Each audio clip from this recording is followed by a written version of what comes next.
তারেক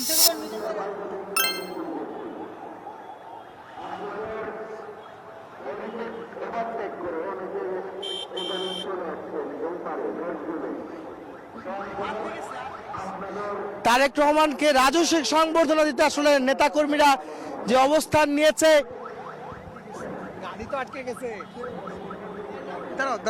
এই মুহূর্তে তারেক রহমানের গাড়ি বহরটি নেতাকর্মীদের ভিড়ের মধ্যে আটকে আছে দেখতে পাচ্ছি। তারেক রহমান হাত নেড়ে শুভেচ্ছা জানাচ্ছেন, অভ্যর্থনা জানাচ্ছেন তার নেতাকর্মীদের। রাস্তার দুপাশে এত মানুষ আর মানুষ, সেটি দূর থেকে দেখানোর চেষ্টা করছি আমরা।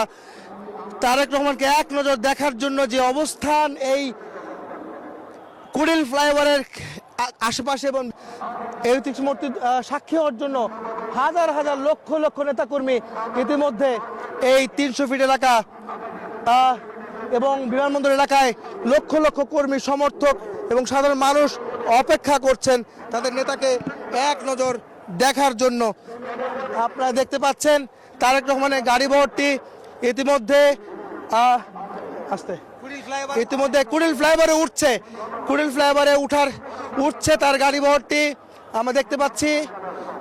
সেটি কিন্তু নেতাকর্মীদের ভিড়ে অবস্থান করছেন। তারেক রহমান নিজে হাত নেড়ে তার নেতাকর্মীদের দেখানোর চেষ্টা করছেন। লক্ষ লক্ষ মানুষ একটু দেখানোর চেষ্টা করব আমরা। ডান পাশে আমার সহকর্মী চিত্র সাংবাদিক মিজানুর রহমান, আপনি একটু যা দেখাবেন এখানে কি পরিমাণ মানুষ আসলে এই 300 ফিট এলাকায় জড়ো হয়েছে তার দৃশ্য আমরা উপর থেকে দেখছি। লক্ষ লক্ষ মানুষ অবস্থান নিচ্ছে এক নজর দেখার জন্য, তার নেতাকে দেখার জন্য। আপনারা দেখতে পাচ্ছেন যে অসংখ্য মানুষ